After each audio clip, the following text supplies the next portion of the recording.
his fortune, but God was not finished. And the Bible says that God gave Job twice as much as he had before. Why?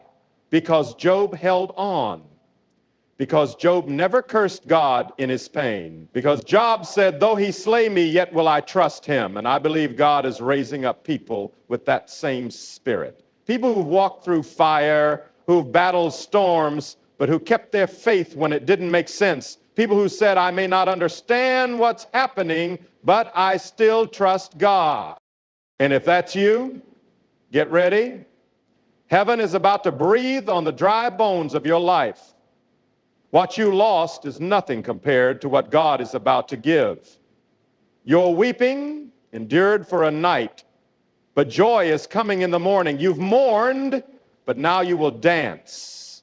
You've sown in tears, but now you will reap in joy. God is not just going to give you back what you lost. No, he is going to give you back more. He is a God of increase.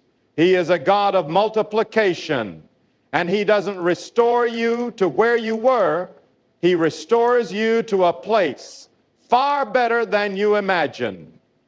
That's who he is. That's his nature. He is Jehovah Jireh, your provider. He is El Shaddai, the God of more than enough. You may be standing in a season that looks barren.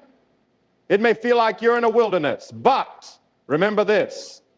Before God leads anyone into a miracle, he often walks them through a desert. The desert is not your destination. It is only the passage. And if you keep walking, you will reach the promise. That's what he did with Israel. He didn't leave them in Egypt. He didn't let Pharaoh win. He led them out with a mighty hand and an outstretched arm. And not only that, when they left Egypt, they didn't leave empty-handed. The Bible says they plundered the Egyptians.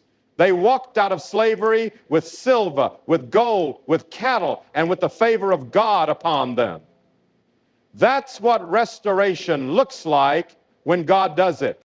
You see, man might give you back a portion. Man might apologize. Man might try to repair the damage. But when God restores, he restores completely. He doesn't leave holes in the wall. He doesn't leave cracks in the foundation. He rebuilds your life stronger than before. And I believe with everything in me that the very thing that tried to destroy you will become the stage for God's glory in your life. What was meant for evil, God will turn for good. That's not wishful thinking. That's the word of the Lord. I want you to remember Joseph, betrayed by his brothers, thrown into a pit, sold into slavery, falsely accused, forgotten in prison. Every time it looked like things were getting better, he was hit with another blow. But what man didn't see was that God was watching every step. God was with Joseph in the pit. God was with him in the prison. And when the time was right, God didn't just release Joseph, he promoted him. He made him ruler in Egypt. And Joseph, the one who lost everything, became the one who saved a nation. Don't tell me God can't restore. Don't tell me he doesn't have a plan. Your setback is a setup for something supernatural. The pain you felt was not wasted. The detours were not random.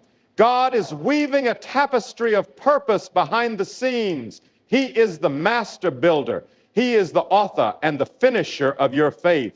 He saw your life from the end to the beginning, and he declared it good. He is not surprised by what you lost. He is not wringing his hands wondering how to fix your life. No, he has a divine blueprint. And in his time, not yours, not mine, but in his perfect time, he will make all things beautiful. He will restore the years the locusts have eaten. He will crown your suffering with joy, and the glory of your latter days will be greater than the former. There are some watching this who have lost years to addiction, to broken relationships, to guilt, to shame. Maybe you feel like your best days are behind you. Maybe you think your past disqualifies you. But let me speak directly to that lie. God uses broken people. He uses people who've been through the fire, people with scars, people who've wept until they had no more strength to weep. Those are the very people he raises up. He chose Peter after Peter failed. He chose Paul after Paul persecuted the church. He chose David after David fell into sin. And he chooses you not because you're perfect, but because his love is perfect. Your miracle is not delayed. It's in development. God is preparing you. He's teaching you. He's refining you. You may not see it now, but one day you will look back and say, if I hadn't gone through that, I wouldn't be who I am now. You will thank God not just for the restoration, but for the journey, for the breaking that led to blessing, for the loss that led to new life. You'll see that what the enemy used to try to bury you, God used to plant you. And what grows next will be a harvest so big, you won't have room to contain it. So don't give up. Don't stop praying. Don't stop hoping. Don't stop declaring the promises of God. Speak life over your situation. Call those things which are not as though they are. Stand on the word. It will not return void. Heaven is still working. Angels are still moving. Your breakthrough is closer than you think. And when it comes, it will come suddenly. It will come without warning. It will come in a way that no one expected. And every person who doubted you, every voice that mocked your faith, will have no choice but to say, this is the hand of God. You are about to step into a season of divine compensation. God will make the enemy repay. Just as Pharaoh released the Israelites with wealth, just as the thief must return sevenfold what he stole, God will cause those who hurt you, those who stole from you, those who hindered your purpose to be used as instruments of your blessing. They won't even know they're fulfilling prophecy, but they will, because no one can stop the plan of God. No one can block what he has ordained. And when he releases your miracle, the world will watch in awe. So hold on. Worship like it's already done. Praise him in advance. Trust when it's hardest to trust. And remember, this is not just about what you lost. This is about what God is about to do. He is going to make the enemy regret ever touching your life. He's going to restore you in such a way that you'll say, what I gained is far greater than what I lost. You'll see his fingerprints in every detail. You'll see his mercy covering every wound. You'll see his power raising you from the ashes. And you'll stand as a testimony, a living, breathing miracle.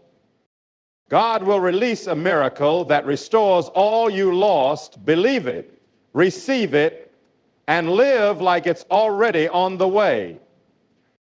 And now, beloved, I urge you, don't just hear these words and move on. Let them shake you to your core. Let them awaken something deep inside you that the world tried to put to sleep. Let them stir your spirit until you rise with fire in your eyes and say, enough is enough. This is not how my story ends, because I believe with every fiber of my being that there is a rising in your soul right now, a rising of courage, a rising of faith, a rising of holy defiance against the lies that told you you are finished. You are not finished. God is not finished.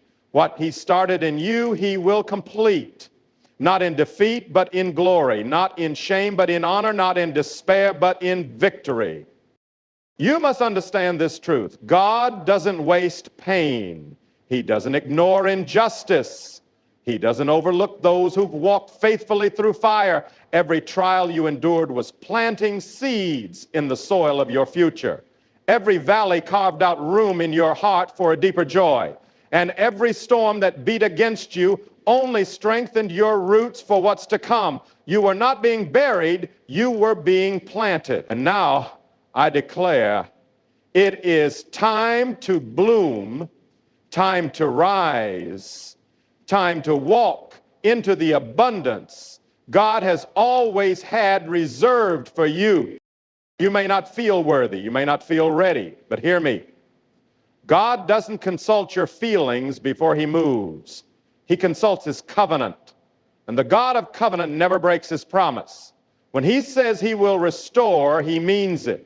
When he declares you the head and not the tail, above and not beneath, he does not retract it. Even if you lost it all, he can resurrect it all. Even if you feel forgotten, you are still engraved in the palm of his hand. He has never turned his eyes from you, not for a second. Your name is still spoken in heavenly places. Your purpose is still alive in the throne room of grace. And your miracle, your full, unshakable, undeniable miracle is coming. You see, restoration in the kingdom of God isn't just about recovering what was lost. It's about elevating you to what never would have been possible without the loss. That's the kind of God we serve. He does not simply patch things together. He doesn't give you a bandage. He gives you a breakthrough.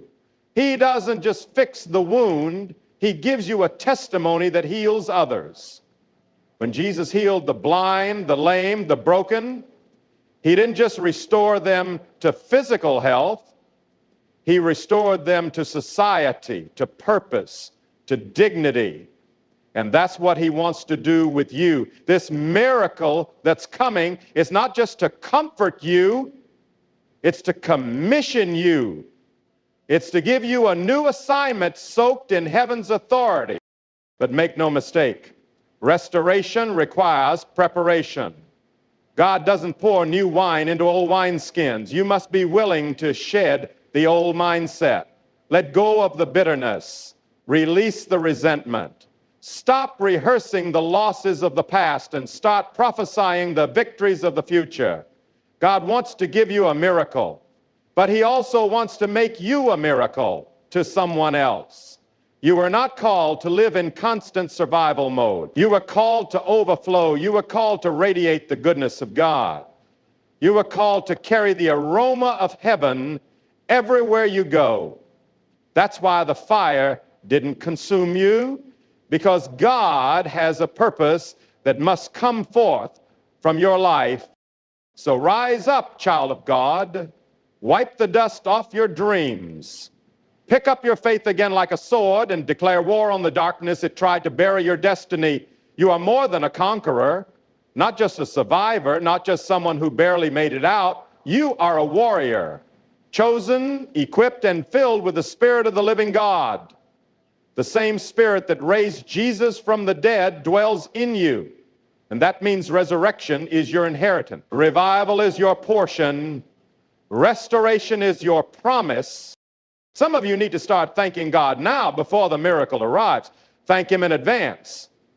That's the faith that pleases him.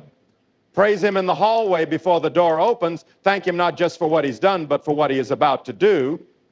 Because praise isn't just a response, it's a weapon. Praise confuses the enemy.